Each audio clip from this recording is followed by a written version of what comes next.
இந்த திராவிடர் கழக சார்பாளர்கள் மேடை போட்டே பாரதிக்கு ஆரிய நாடு என்றே அறின்னு சொல்லியிருக்கிறாரு. அவருக்கு அந்த ஆரிய மதத்தின் மீது தான் சார்ந்த சமஸ்கிருத பின்னணியின் மீது தீவிரமான பற்று வெறி இருந்திருக்குது என்று சொல்ல வேண்டியது. இப்படி ஒரு முயற்சி பாரதியை பற்றி ஈவேரானுடைய இதெல்லாம் எல்லாருக்குமே தெரியும். பாரதியை பற்றி ஈவேரா என்ன சொல்கிறாருன்னு சொன்னால், அவன் ஒரு ஜாதி மேலே பற்றுள்ள பார்ப்பன புலவன் அப்படின்னு சொல்கிறாரு. ஈவேரானுடைய தமிழ் அறிவு என்ன? இப்போ இந்த தமிழ் மேலே உள்ள பற்று தெரிஞ்சு போகுது. வெளிப்படையாகவே பல இடங்களில் அவர் சொல்கிறாரு, நான் கன்னடத்துக்காரன், நான் தமிழன் அல்ல. ஆனால் தமிழர் தந்தைன்னு சொல்கிறாங்களேன்னு பல பேருக்கு கோபம். தமிழனில் தலைமை தாங்குவதற்கான யோகியதை உள்ளவன் இல்லை, நான் தான் இருக்கிறேன், அதனால என்னை தமிழர் தலைவன் தந்தைங்கிறாங்க. இவர் அவனுடைய மொழியில் சொன்னால் தான் அது புரியும். சிலப்பதிகாரத்தை பற்றி என்ன சொல்கிறாரு? சிலப்பதிகாரம் ஒரு தேவடியாள் காவியம். இதே வார்த்தை. தேவடியாள் எப்படி வெளியே அலங்கரித்து கொண்டு மேனி மினுக்கி கொண்டு காட்சி எழுப்பாலும் அதுபோல் வெளியிலே பகட்டாக காட்சியளிக்கிறது சிலப்பதிகாரம். தமிழ் வழி கல்வி என்பது தாய்ப்பால் பைத்தியம். ஒரு குழந்தை பெற்ற உடனே அது தாய்ப்பால் குடிப்பது இயல்பு. ஒரு 10 வயசு 12 வயசு பையன் தாயினுடைய மார்பில் பால் குடிச்சிட்டு இருந்தான்னா என்ன சொல்லுவோம்? தாய்ப்பால் பைத்தியம்னு சொல்லுவான். அது மாதிரி தான் தமிழ் வழி கல்வி. தமிழில் என்ன இருக்குது? ஒன்றுமே கிடையாது, குப்பை தான் இருக்குது, காட்டு மிராண்டித்தனமான கருத்துக்கள் தான் இருக்குது, மூட நம்பிக்கைகள் இருக்குது. தமிழை படிச்சின்னா உனக்கு அது தாய்ப்பால் பைத்தியம் தான் உனக்கு பிடிச்சிருக்கும். தமிழ் வழி கல்வி என்பதெல்லாம் தாய்ப்பால் பைத்தியமே தவிர உண்மையான கல்வி ஆங்கில வழி கல்வி தான். ஆங்கிலத்தில் இல்லாதது எதுவுமே இல்லை. யார் சொல்றார்? ஈவேரா. ஒரு யூடியூப்ல பேசிய பேச்சு, அதற்கு நம்ம பதில் சொல்ல வேண்டிய அவசியம் இல்லை. இருந்தால் கூட அவர்கள் சொல்லக்கூடிய பொய் பிரச்சாரம் இப்பொழுது அதையும் பல பேர் பார்க்குறாங்கிறதுனால அதற்கு நம்ம விளக்கம் சொல்ல வேண்டியதாக இருக்குது. தமிழ் தாத்தா உவே சாமிநாத ஐயர் அப்படிங்கிறாங்க. அவர் எதுக்கு தமிழ் தாத்தான்னு சொல்லணும் அப்படிங்கிறதே நமக்கு தெரியல. அவருக்கு 80வது வயது இருக்கும் பொழுது விகடன்கிற ஒரு பார்ப்பன பத்திரிகைக்கு கல்கி அப்படிங்கிற ஒரு பார்ப்பனர், சாமிநாதையர்ங்கிற ஒரு பார்ப்பனரை தமிழ் தாத்தா அப்படின்னு அவர் கொண்டாடி இருக்காரு. அதுக்கும் தமிழுக்கும் எந்த ஒரு சம்பந்தமுமே இல்லை. தமிழர்கள் அவர் என்னைக்குமே தமிழ் தாத்தான்னு ஏற்றுக்கிட்டது இல்லை அப்படின்னு வாய்க்கூசாம பேசியிருக்கிறாங்க. அதற்கு உங்களுடைய பதில்? இப்போது இது பேசுனது யார் என்று எனக்கு தெரியாது. ஏன்னா இந்த மாதிரி சில இதில் இப்போ இந்த யூடியூப் இதெல்லாம் வந்து விட்டதுனால சோஷியல் மீடியாவினுடைய ஒரு மறுபக்கம் நெகட்டிவ் சைடு என்னன்னு சொன்னால், யார் வேண்டும்னாலும் இன்றைக்கி எதுவும் பேசலாம். அவர்களுக்கு அடிப்படை தகுதி இந்த தமிழ் அறிவெல்லாம் இருக்கணும்னு அவசியம் இல்லை. எளிதில் விமர்சனம் பேச தெரிந்து விட்டால் போதும். இது ஜனநாயகத்தினுடைய எதிர்மறை பக்கம், இது நெகட்டிவ் சைடு. அதனால யாரும் பேசியிருக்கலாம். ஆனால் ஒரு விஷயம் நம்ம புரிஞ்சுக்கணும். இப்போ ஒருவரை மதிப்பீடு செய்வதற்கு, அதுவும் ஒரு 50-60 ஆண்டுகளுக்கு முன்பே இறந்து போன ஒருவர், அவரை மதிப்பீடு செய்வதற்கு எதை நம்ம ஒரு ஸ்டாண்டர்டாக பயன்படுத்துவது என்றால், அவர்கள் விட்டு சென்றிருக்கக்கூடிய தக்கார் தகவல் என்பது அவரவர் எச்சத்தார் காணப்படும்னு வள்ளுவர் பெருமான் சொல்கிறார். சாமிநாதர் விட்டு சென்றிருக்கக்கூடிய அவரால் பதிப்பிக்கப்பட்ட நூல்கள், ஏராளமான இலக்கியங்கள், அதற்கான அந்த உரையும் அடிக்குறிப்புகள், அந்த குறிப்புரைகள், அதை பார்க்கும்போது தான் தெரியுது அவர் அதாவது இரவும் பகலும் அவர் அந்த தமிழ் மீது உள்ள தேட்டத்தினால உழைத்து சேகரித்து சரியான ஒரு செம்பதிப்பாக பதிப்பிச்சிருக்கிறார். இப்போ உவே சாமிநாதையரை பற்றி ஏன் இந்த மாதிரிலாம் விமர்சனம்னா, இது இப்போ வந்ததல்ல. சொல்லப்போனால் ஒரு 20-30 ஆண்டுகளாகவே இந்த திராவிட இயக்கம் என்பது ரொம்ப நுட்பமாக சில வேலைகளை செய்யும். வெளியில் இப்போ பாரதியாரை போற்றிக்குவாங்க. ஏன்னா பாரதி என்பவர் நிச்சயமாக உண்மையான செந்தமிழ் நாடுன்னும் போதினிலே இன்ப தேன் வந்து பாயுது காதினிலேன்னு அவர் சொல்வதெல்லாம் உள்ளபூர்வமானது, உணர்ச்சி பூர்வமானது. அதில் எதுவும் வேஷம் இல்லை. ஆனால் அதே சமயம் பாரதியார் என்பவர் அவர் ஒரு பிராமணர். அப்போ அவரை உண்மையான தமிழ் பற்று உள்ளவராக ஏற்றுக்கொள்ள முடியுமா? அதுக்கு ஒரு சைடில் இந்த இடதுகையால் சைகை காட்டிடுவாங்க. அந்த திராவிடர் கழக சார்பாளர்கள் மேடை போட்டே பாரதிக்கு ஆரிய நாடு என்றே அறின்னு சொல்லியிருக்கிறாரு. அவருக்கு அந்த ஆரிய மதத்தின் மீது தான் சார்ந்த சமஸ்கிருத பின்னணியின் மீது தீவிரமான பற்று வெறி இருந்திருக்குது என்று சொல்ல வேண்டியது.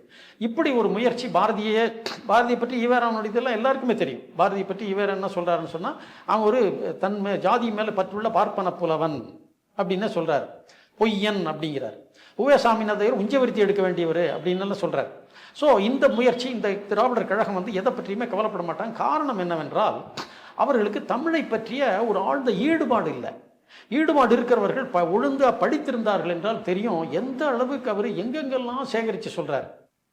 இந்த திராவிட இயக்கத்தவர்களுடைய தமிழ் ஈடுபாடு எப்படி நம்ம சொல்லும் பொழுது, உவே சாமிநாதர் பற்றி ஒரு இந்த அளவுக்கு பேசினார்ல, அவருடைய தமிழ் அறிவு எதுனா யோசிச்சு பாருங்க. அந்த மதுரை தமிழ் சங்கத்து அகராதி கதிரவேல் பிள்ளை என்ற ஒரு இலங்கை அறிஞர் தான் தொகுத்தவர். அவர் ஈவேராவை பார்க்க வந்த பொழுது ஈவேரா தன்னுடைய இதிலேயே சொல்லியிருக்கிறார், தன்னுடைய எழுத்துக்களே அதை எழுதியிருக்கிறாரு. என்ற புலவர் என்னை பார்க்க வந்தார். வந்த உடனே நான் அவருக்கு பால் கொடுத்து உபசரித்தேன். பாலை குடித்தார். குடித்த உடனே நான் வந்து தமிழில் ஒன்றுமே இல்லை, தமிழ் புலவன்கள்லாம் புழுகனுங்க, தமிழில் இருக்கிறது எல்லாமே குப்பைன்னு பேசின உடனே அவர் அதிர்ச்சி அடைந்து என்னை பார்த்தவர் வேகமாக போய் வாய்க்குள்ளே விரலை விட்டு குடித்த பாலெல்லாம் வாந்தி எடுத்துகிட்டு வந்து, உண்மை பார்க்க வந்தது நான் பெரும் பாவம், உங்கள்கிட்ட பாலை குடித்தது நல்ல வேளை, எல்லாமே வாந்தி எடுத்துட்டு இப்போ எனக்கு உங்கள் மேலே எந்த வித ஒரு கடப்பாடு கிடையாது, அதனால் உங்களை பார்க்க வந்ததே பெரும் பாவம் அப்படின்னு சொல்லிட்டு போயிட்டாரு. ஒரு வாயாடி புலவர். யார் எழுதுறாரு? ஈவேரா. அப்போ தமிழ் புலவர்கள் இப்போ அவருடைய அந்த கதிரவேல் பிள்ளையினுடைய தமிழ் சங்கத்து அகராதி எவ்வளவு முயற்சி பண்ணி அவர் தொகுத்திருக்கிறார். அந்த தமிழ் அறிவுக்காக அவரை போற்றல, தமிழ் அறிவை புரிந்து கொள்ளணும். அந்த அகராதியாவது முழுமையாக அவர் புரட்டி பார்த்துருப்பாரா ஈவேரா? இல்லை. ஈவேராவுடைய தமிழ் அறிவு என்ன? இப்போ இந்த தமிழ் மேல உள்ள பற்றி தெரிஞ்சு போகுது. வெளிப்படையாகவே பல இடங்கள் அவர் சொல்றாரு, நான் கன்னடத்துக்காரன், நான் தமிழன் அல்ல, ஆனால் தமிழர் தந்தைன்னு சொல்கிறாங்களேன்னு பல பேருக்கு கோபம். தமிழனில் தலைமை தாங்குவதற்கான யோகியதை உள்ளவன் இல்லை, நான் தான் இருக்கிறேன், அதனால என்னை தமிழர் தலைவன் தந்தைங்கிறாங்க. இதுதான் அவருடைய அந்த ஆணவத்தின் உச்சம். இப்படி இருக்கிறவங்களுக்கு தெரியும், தெளிவாக ஒரு மன உளவியல் ரீதியாக ஒன்று புரிந்து கொண்டிருக்கிறார்கள். தமிழை பற்றி தெரியவே வேண்டாம். ஆனால் இதில் சில சொற்களை சில சரியான இடத்துல பயன்படுத்திட்டா ஒரு குழு இவர்களை பேரறிஞர்கள் தந்தைன்னு போற்றும்னு தெரியும். என்னன்னு சொன்னால் பார்ப்பன எதிர்ப்பு. பிராமணர்களுக்கும் மற்ற பிராமணர் அல்லாதவர்களுக்கும் ஒரு பெரிய ஒரு இடைவெளி இருக்குது என்பது வரலாற்று உண்மை. அந்த இடைவெளிக்கு பல காரணங்கள் உண்டு. அகிலன் போன்றவர்கள் என்ன காரணம் சொல்றாங்கன்னா, ஆரிய திராவிட வாதத்தை சொல்லல. அவங்க பிராமணர்கள் ஒதுங்கி வாழ்கிறார்கள், உயர்ந்து வாழ்கிறார்கள், தன்னை ஒரு உயர பீடத்தில் அமைத்துக் கொள்கிறார்கள், மற்றவர்களுக்கு ஒதுங்கி வாழ்கிறார்கள், அதனால மற்ற மக்களுக்கும் ஒரு ஒதுக்கம் இருக்கிறதுன்னு அவர் சொல்றார். இதை தெளிவாக அவங்க பயன்படுத்திக்கிட்டு அவங்க ஒட்டுமொத்த சமூகத்துக்கும் எதிரி போல கட்டமைத்து விட்டார்கள். அவ்வளவுதான். இந்த கட்டமைத்தவர்கள் எப்படிப்பட்ட தமிழுக்கு என் மேல என்ன அவங்களுக்கு அபிமானம் இருந்ததற்கு இது போல பல உதாரணங்கள் சொல்லலாம். இன்னொன்று சொல்றேன், ஈவேராவுடைய மொழியில் சொன்னா தான் அது புரியும். சிலப்பதிகாரத்தை பற்றி என்ன சொல்றாரு? சிலப்பதிகாரம் ஒரு தேவடியாள் காவியம். இதே வார்த்தை. தேவடியாள் எப்படி வெளியே அலங்கரித்து கொண்டு மேனி மினுக்கி கொண்டு காட்சி எழுப்பாலும் அதுபோல வெளியிலே பகட்டாக காட்சியளிக்கிறது சிலப்பதிகாரம். ஆனால் உள்ளே தேவடியாளுக்கு இருப்பதெல்லாம் நோயை பரப்புகிற தன்மை. அதுபோலத்தான் சிலப்பதிகாரத்தில் அதுவும் ஆரிய கருத்துக்கள் தான், விஷத்தை பரப்பக்கூடிய கருத்துக்கள் தான்.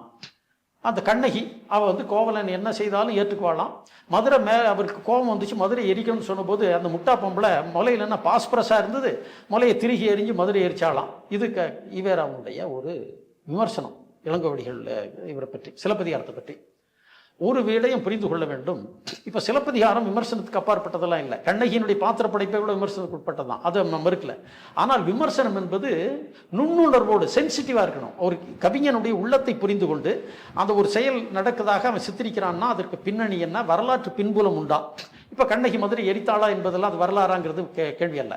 ஏன் அவ்வாறு சித்தரிக்கப்பட்டிருக்கிறது? இப்போ சிலப்பதிகாரத்தில் கண்ணகி மார்பை அறுத்து எறிந்து மதுரையை எரிச்சதாக வருது. அப்போ மார்பில் பாஸ்பரஸ் இருக்கான்னா இல்லை. அதை பற்றி என்ன நம்பிக்கை என்று சொன்னால், கன்னிப்பெண்களின் மார்பில் உக்ரமான ஒரு சக்தி, அதுக்கு அணங்கு என்று பெயர்.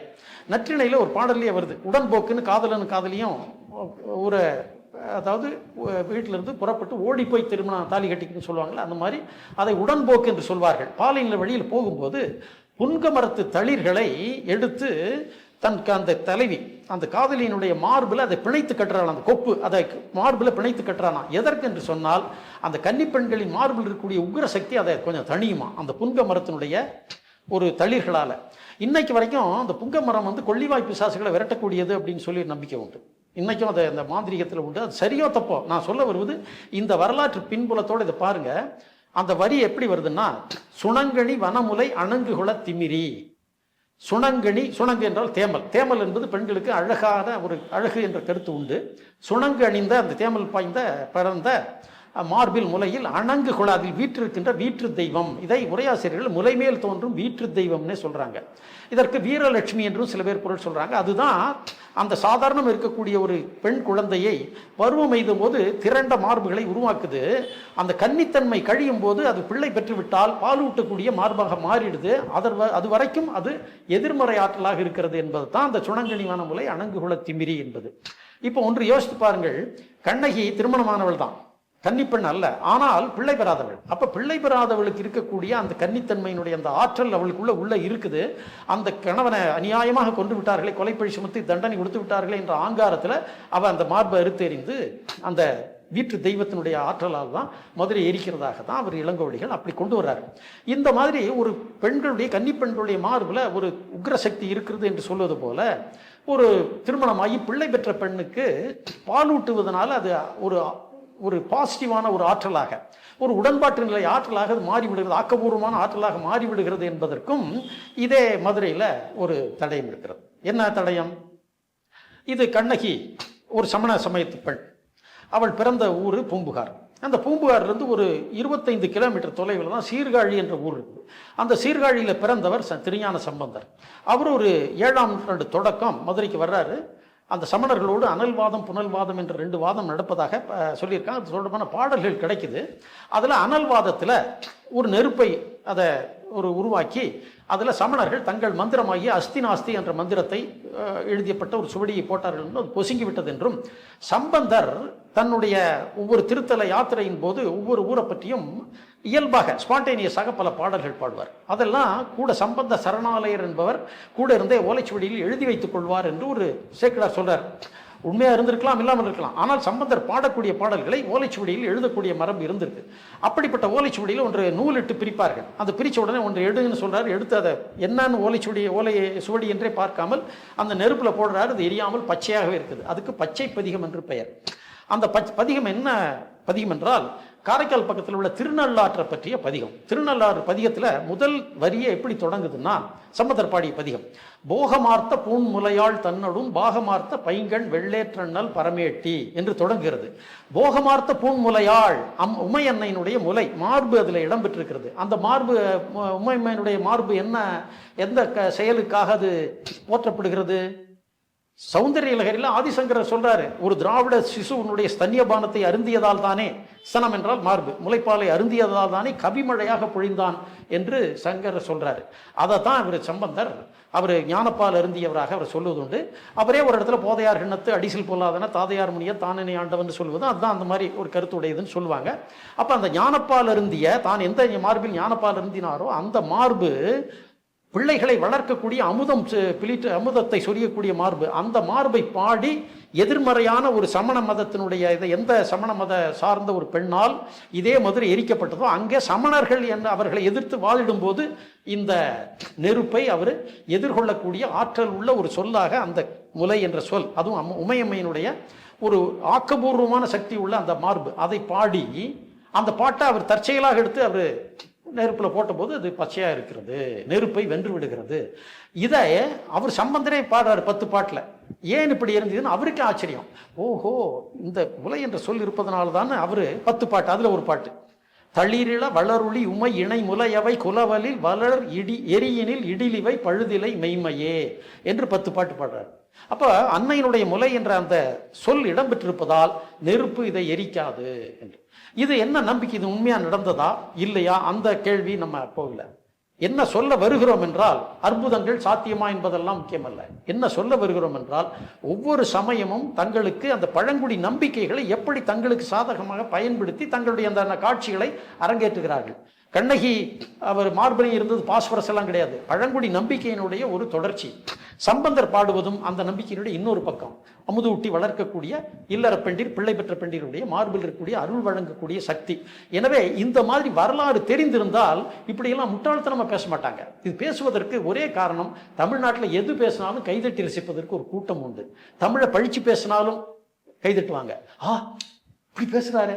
யோசித்து பாருங்கள். மாப்போசி அவர்கள் சொல்றாரு, தாய்மொழி வழி கல்வி தான் மிகவும் முக்கியம். அந்த தாய்மொழி வழி கல்வியில் தான் சரியான கருத்துகள் மனதில் பதியும் என்று அவர் தொடர்ந்து பிரச்சாரம் பண்றார். மாப்போசியை பொறுத்த வரைக்கும் 1960கள் 62 வரைக்கும் அவர் ஒவ்வொரு மாவட்டத்திலும் திராவிட இயக்க எதிர்ப்பு மாநாடே நடத்தினவர். அப்படி சொல்லும் பொழுது தாய்மொழி வழி கல்வியை பற்றி போற்றி அதை வலியுறுத்தி பிரச்சாரம் பண்ணி பல இடங்களில் பேசுறாரு.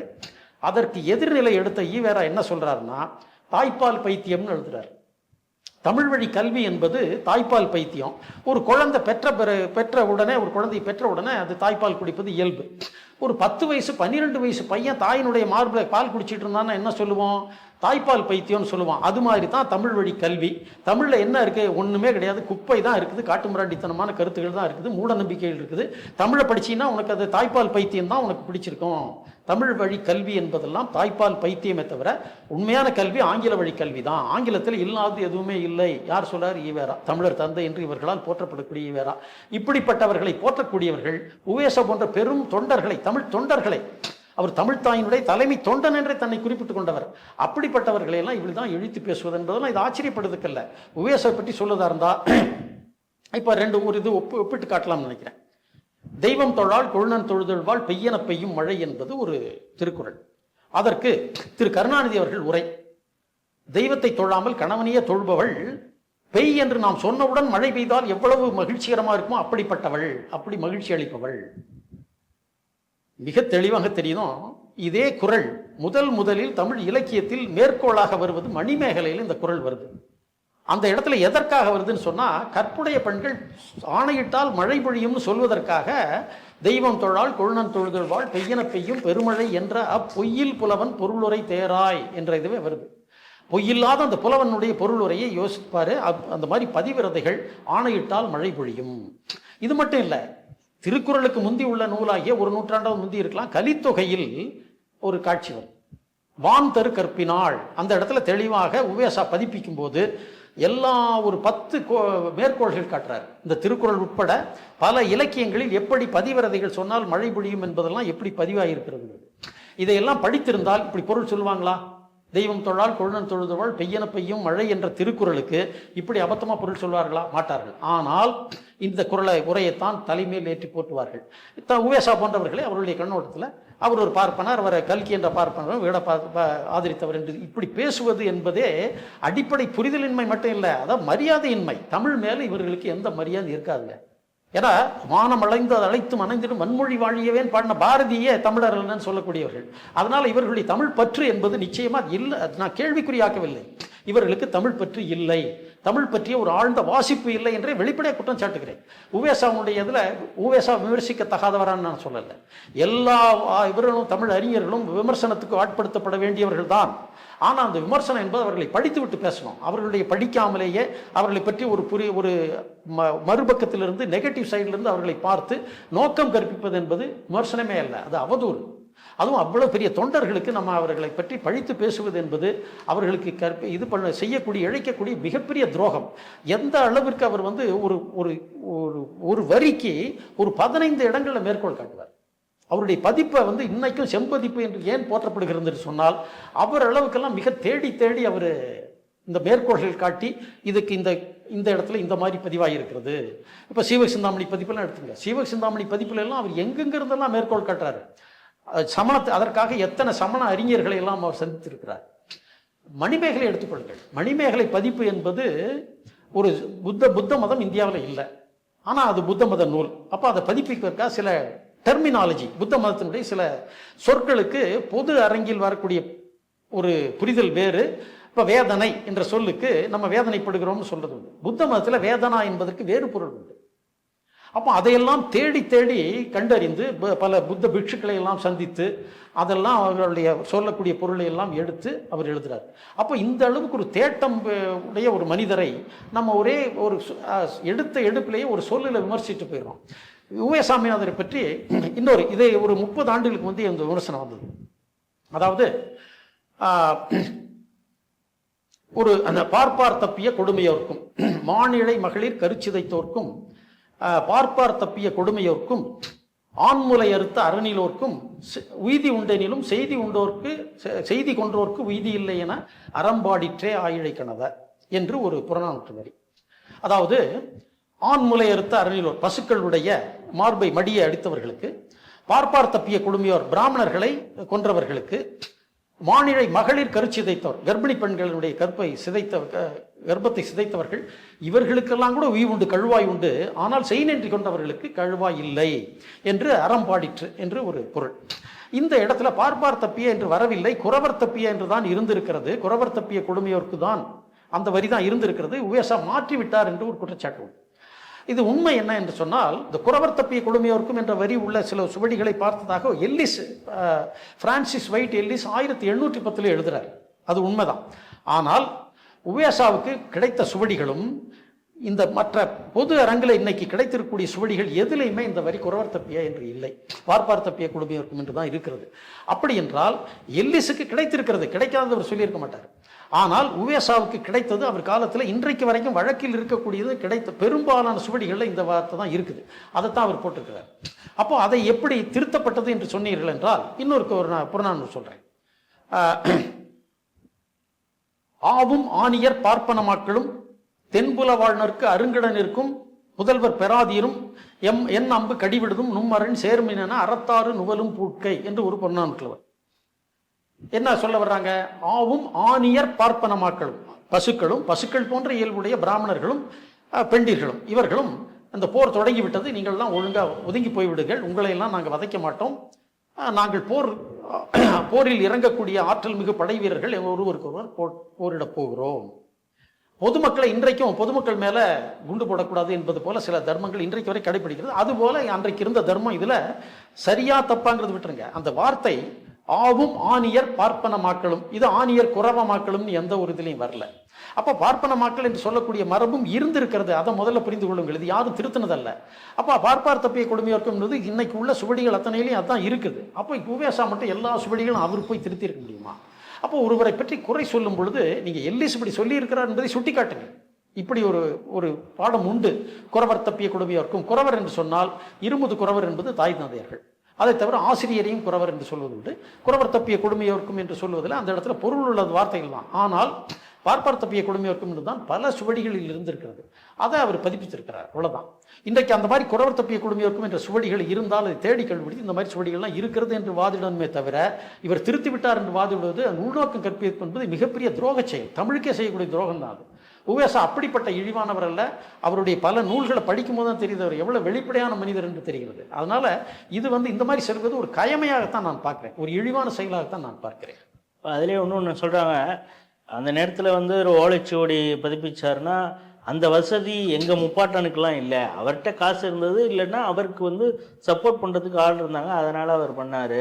இன்னும் சொல்லப்போனால் 10 ரூபா 10 பைசா 10 அணா 2 அணா இப்படின்னு அவர் ஓலைச்சுவடியை வாங்கிட்டு அதை பதிப்பிச்சு அதை 5 ரூபா 10 ரூபா அப்படின்னு விற்று அதை காசு பார்த்த ஒரு புரோக்கர் தான் அப்படின்னு ரொம்ப கீழ்த்தரமாக பேசி. இல்லை, அதாவது இந்த கீழ்த்தரமான சொற்களை கேட்கும்போது தான் ரொம்ப மன சங்கடமாக இருக்குது. அதாவது இவ்வளவெல்லாம் இப்படி சொல்லக்கூடிய மனிதரே அல்ல அவர். அவருடைய ஆரம்ப காலம் அவர் கும்பகோணம் கல்லூரியில் ஒரு லெக்சராக இருந்திருக்கிறார்.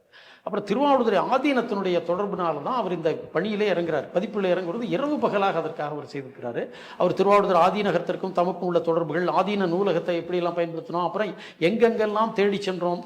அந்த ஊத்துமலை ஜமீன் இருதாலய மருதப்பத்தேவர் அவருக்கு இரவில் கண் விழிச்சு அவர் எழுதும்போது பல நேரம் குங்குமப்பூவா அதெல்லாம் போட்டு சுண்டக்காய்ச்சிய பாலை கொண்டு ஒரு பக்கத்தில் உட்கார்ந்து அவருக்கு தருவாராம். அதையெல்லாம் அவர் எழுதுறாரு. அப்போ இவ்வளவு நன்றி உள்ள ஒரு மனிதரை நீங்க இந்த மாதிரி பேசுவது என்பது அருவருப்பா இருக்கு. எந்த முயற்சியுமே செய்யாமல், தமிழை பற்றி எந்த ஒரு புரிதலும் இல்லாமல், ஒரு தேட்டம் இல்லாமல், தமிழ் பற்று இல்லாமல் இந்த மாதிரி சாதனையாளர்களை ஒற்றை வரியில் ஈஸியாக மிக எளிதில் அவங்க பழிச்சிட்டு போயிடுறாங்க. அது அந்த மாதிரிலாம் ஆளே இல்லை அவர். அதாவது தமிழினால் அவர் வாழ்ந்தார், ஆனால் தமிழையும் வாழ வைத்தார். அது மாதிரி அது அவருக்கும் தமிழுக்கும் இடையில் உள்ள உறவு உண்மையான உறவு.